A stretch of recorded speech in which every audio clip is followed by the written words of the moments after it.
E aí, galera, tudo bem, palmeirense? Fernando Praz vai dar uma aula de Palmeiras agora, então convido você a assistir. O Verdão tá demais, hein? O Verdão liderando o Brasileirão, o Verdão, excelentes resultados no Campeonato Brasileiro, sem derrotas. A Libertadores também sem derrotas, inclusive tá 100%. A gente estaria 100% no Brasileirão se tivéssemos vencido o Botafogo no primeiro jogo. A gente estava vindo daquela treta, princípio de crise, causada por parte aí da torcida, alegando como razão o desempenho, mais resultados do time de Abel Ferreira, mais teimosia dele, aparentemente. Acho que foi essa a alegação, né? É o grosso da alegação que eu ouço por aí. Vamos ver o que o Fernando Praz vai falar do Palmeiras. O Palmeiras venceu aí, nesta última semana, aí, o Bolívar, na altitude de La Paz, 3.600 metros ao nível do mar. E a gente vai ver a aula de Fernando Praz sobre a situação atual do maior campeão do Brasil. Série de fatores que assim, a gente tem que tomar cuidado assim, para apontar um jogador ou outro, ou um motivo ou outro, né? Eu acho que o Cruzeiro está num ambiente muito complicado. É isso aí. Vamos começar a falar então sobre o Palmeiras, né? Que esse sim foi um jogo difícil na altitude, mas assim, o Palmeiras enfrentou o Bolívar num primeiro tempo quase perfeito, né? Tudo bem que o Bolívar teve mais a bola, mas ameaçou muito pouco o gol do Everton e o Palmeiras conseguiu nos contra-ataques, poderia ter matado o jogo com facilidade, ter feito 3, 4 gols, fez 2, parecia ter encaminhado a vitória. Aí o Flaco Lopes, que foi o melhor do jogo, com muita sobra, né? O primeiro gol, ele rouba a bola do zagueiro, limpa o goleiro e faz o gol, como a gente está vendo aí nos melhores momentos. Vocês vão ver que o Flaco participa dos 3 gols do Palmeiras e dos pés dele saem jogadas nas quais o Palmeiras ainda poderia ter ampliado o placar. Foi um primeiro tempo muito bom do Palmeiras dentro do que se previu o jogo, não, Mansur?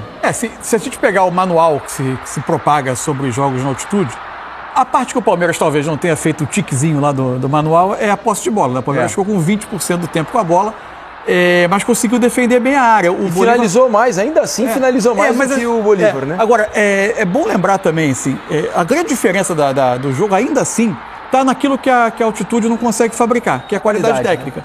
Né? Foram 2 saídas. É evidente que o Flaco tem todo o mérito de pressionar, de disputar a bola, mas 2 saídas desastradas de defensores do Bolívar, o Palmeiras já consegue recuperar a bola. E é ele que rouba essa bola também. E ele rouba de novo essa bola. Arranca pela direita, dá espaço para o Facundo que ele acerta a trave. Ali poderia ter feito 3-0 e ter praticamente matado o jogo. O Abel escolheu um sistema, um 5-4-1, né, para tentar defender um pouco mais a área. Nem sempre ele ficava com a linha de 5, porque ele manteve o jeito de defender. Aí uma sequência de defesas do Everton já no segundo tempo, quando o jogo começa a mudar, e aí vão surgir os gols do Bolívar.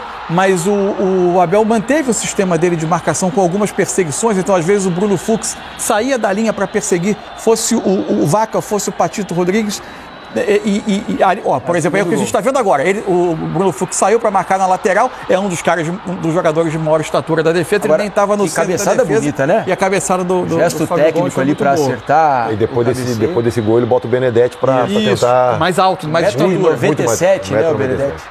Nesse momento, a situação parecia muito complicada para o Palmeiras, porque tudo joga contra. 2-2, o adversário crescendo, o desgaste lá no alto, e o Palmeiras consegue achar o terceiro outra gol. jogada do Flaco. Outra jogada do Flaco. Dribla o marcador, né? Vai à linha de fundo, cruza para trás, o Facundo erra bizonhamente, era só ele empurrar com o pé direito e acaba saindo uma assistência para o Maurício fazer o gol da vitória. Isso. Enfim, dadas as circunstâncias, gente, não tem como... É quase desumano você julgar desempenho, atuação individual de jogador, postura tática o tempo todo, nas circunstâncias em que se joga em La Paz. 3.650 metros acima do nível do mar é muita coisa, os efeitos são muito fortes, para alguns maiores, para outros menores, mas para um time não tem como você exigir que um time se comporte da maneira que se comportaria em outras circunstâncias. O Palmeiras defendeu bem a área, o Palmeiras conseguiu aproveitar as chances que teve de contragolpe, poderia ter feito mais gols, é um time tecnicamente muito mais qualificado do que o Bolívar, encaminha a sua situação na Libertadores e quando esse time vier em São Paulo,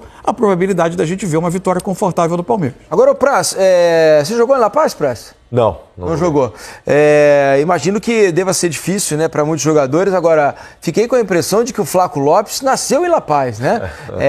Porque talvez tenha feito o melhor jogo com a camisa do Palmeiras, exatamente numa condição absolutamente adversa para a maioria, né? Ele foi muito bem, né? Assim, o Flaco pode não ser um primor de jogador tecnicamente, tem suas características. Eu joguei 7 anos no Palmeiras, né? sempre foi muito difícil a vida desse 9 no Palmeiras, cara. Eu peguei o finzinho do Barcos, aí depois vieram uma série de jogadores. O Kleber, um que jogou no Porto, até foi convocado para a Seleção Brasileira, Allan Kardec, Cristaldo, Alexandro, Barrios, o Rafa Marques jogou de centroavante, Borja, e nenhum caiu assim. O Rafa, ok, mas o Rafa jogava mais pelo lado, né? Ele foi improvisado às vezes centroavante, mas nenhum centroavante, a cobrança ali é muito grande, né, cara? Então, assim, e ele é um bom jogador, um jogador muito útil, até pensando em composição de grupo por características diferentes do Vitor Roque, né? E eu vou na linha do Mansur. Querer ser muito cri-cri, pontuar alguma questão de atuação do Palmeiras, né? Porque é muito difícil jogar lá. Eu joguei a 3 mil metros, já era meio complicado. É muito difícil jogar lá. O Palmeiras com dois laterais machucados, com 2 zagueiros machucados. Vitor Roque não foi. Então, assim... Veiga, Paulinho. É complicado. Aí o Palmeiras consegue uma vitória que jogando lá é excepcional. Consegue poupar, entre aspas, alguns jogadores, né, pro brasileiro. E assim... Eu também achei o Bolívar um pouco abaixo dos outros Bolívares, apesar da altitude. Foi um time muito desorganizado. O Palmeiras várias vezes conseguiu fazer... A forma como ele se expõe aos contra-ataques... Várias vezes conseguiu fazer a transição. Tu nunca via a última linha do Bolívar composta, organizada. Era sempre uma bagunça, muita bola entrando por dentro, entrando por fora. Então, assim, é um time bem limitado. Mas a gente tem que contextualizar que lá é muito, muito difícil jogar. Sim, você sabe que... Pode falar. Se algo estava pensado, e é evidente que muita coisa estava pensada pelo Abel, mas assim, a linha de 5 defender a área, eventualmente o Facundo e o Estevão davam algum tipo de ajuda, mas também, quando tivesse a chance de ligar, que eles fossem jogadores para tentar correr na frente em velocidade, para incomodar essa linha. E esses jogadores acabaram resolvendo o jogo, quase todas as transições que o Palmeiras teve. O Estevão ainda sai, né? Passando mal, vomitando no campo, né? Ali, devido aos efeitos da altitude. Ainda assim fez um bom jogo. Ainda sobre o Flaco, eu já falei aqui em outros programas, eu acho ele um jogador subestimado. Subestimado. O torcedor às vezes pega no pé do Flaco, diz que talvez não seja realmente o centroavante dos sonhos, mas vamos lá, ele fez 22 gols no ano passado. Quantos jogadores no futebol brasileiro marcaram 22 gols na temporada? Não são muitos, não são muitos. Outra coisa, esse ano ele já tem 7. É o artilheiro do Palmeiras, está agora com o gol do Estevão, né? Ele tinha passado o Estevão marcou também, chegou a 7 gols. Sem ser titular. Sem ser titular em todas as partidas. Agora o Vitor Roque tem tido uma sequência de jogos. Então, assim, não dá para você subestimar um jogador que, de um ano para cá, né, se a gente pegar a temporada toda, fez 29 gols. Não é pouco, dentro da pressão que é jogar e vestir a camisa do Palmeiras, não? É um jogador que tem as suas especificidades, tem as suas características, você não vai cobrar dele. Na bola aérea ele é um monstro. Exatamente, ele é muito bom na bola. Jogador. Agora, hoje, grande parte da influência que ele teve no jogo foi por baixo. Foi por baixo. Ou seja, pressionando, roubando bola, conduzindo, servindo companheiros, o que não é nem a sua característica mais conhecida. E ele já tinha uma parte da adaptação feita, né? Ele já vive 2 metros quase acima do nível do mar, então facilita um pouco. Mas, ô Diniz, é interessante, né, essa cobrança em determinados jogadores, porque assim, o Flaco ele teve momentos, teve erros em que ficaram marcados, né, com ele. Ok, acontece, mas não sei se a gente enche uma mão com jogadores que fizeram a quantidade de gols que ele fez no último ano e pouco. Então, assim, é difícil, cara, pensar nisso, né?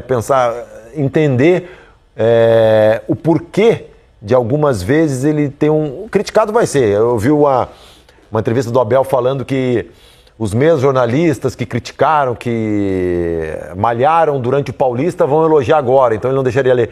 Mas assim, é uma coisa meio surreal, porque o Palmeiras pontuou, ok, fez uma pontuação muito boa, que o grupo dele no Paulista fez uma pontuação alta, mas o Palmeiras, por N fatores, rodando o time, usando como pré-temporada, o Palmeiras não estava tendo desempenho bom, né? Esse resultado, não estava tendo desempenho bom. E aí o jornalista, o cronista vai fazer o quê? Vai elogiar? Não dá. Então, assim, quando o desempenho não for compatível com o que se espera, com o que já se apresentou, vai ter a crítica. E quando for bom, como está sendo agora, vai ser elogiado. Então, assim, é tão antigo quanto o futebol. Então, assim, isso também a gente tem que entender. A gente tem que tem que parar de achar que tudo é perseguição ou que tudo Mas, assim, só olham o lado ruim. Eu entendo, Mansur, que é uma pressão muito grande. Eu tive do outro lado, é uma pressão muito grande. Porque a gente aqui, às vezes, não tem noção. Porque a gente fala, mas nem estão criticando tanto. Não estão criticando tanto porque, é o que a gente fala, quem apanha é que lembra, não esquece, né? Então, assim, a pressão hoje em jogadores, em atletas, não só de futebol, em qualquer modalidade profissional, ela é muito grande. Então, às vezes, a gente que está aqui do lado, que senta na quarta-feira de noite ou só no domingo à tarde para assistir, a gente não tem a gente não consegue mensurar essa pressão. Mas também a gente tem que entender que quem está desse lado aqui hoje, no meu caso, quando um time não vai bem, ou quando um goleiro falha, ou quando um atacante falha, a gente tem que pontuar, senão a gente perde credibilidade também. Né? Assim, Tá, então, Fernando Praz, mais uma vez, brilhante no comentário, cirúrgico, dando aula de Palmeiras para os comentaristas da bancada aí, da Plim Plim. Meu amigo palmeirense, você tá gostando aí do Verdão, tá gostando aí das atuações do Palmeiras comandado por Abel Ferreira em 2025? Olha que o Palmeiras nem levou, como o Praz falou, alguns jogadores, hein? O Veiga, Vitor Roque, os 2 zagueiros, sem 2 laterais, e mesmo assim, e quando a escalação saiu, você lembra, no meu pré-jogo aqui, eu comentei que os comentários no post da escalação do Verdão, lá no perfil do Palmeiras, eram comentários tipo, não sei o que, de novo, teimosia, técnico teimoso, escalação com 2 alas, voltou os 2 laterais, dobra de lateral, meu Deus, vai perder, tá querendo perder, tá fazendo força para ser demitido. Os comentários, você acredita que eu vi esse tipo de comentário lá?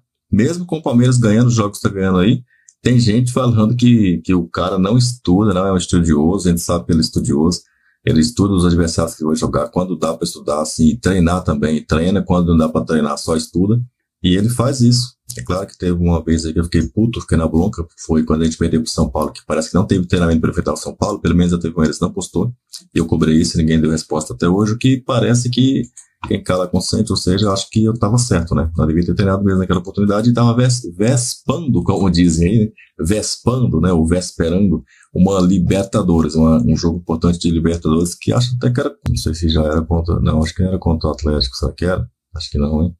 Será que foi em 2021? Não, acho que foi em 22. Acho que foi 22 contra o Paranaense, talvez, pode ser. Não, acho que foi 21 mesmo, gente. Era contra o Atlético, era contra o Flamengo já. Estava chegando a final ali. É uma coisa assim, Olha só, hein? Como o tempo tá passando, hein? Pelas barbas do profeta, já diria o saudoso Silvio Luiz. Olha, comenta aí se você concorda com o Fernando Praz. Tá bom pra você ou tá ruim, hein? Mais um vídeo pintando aí. Aguardo a sua inscrição, o seu like, o seu comentário. Avante palestra!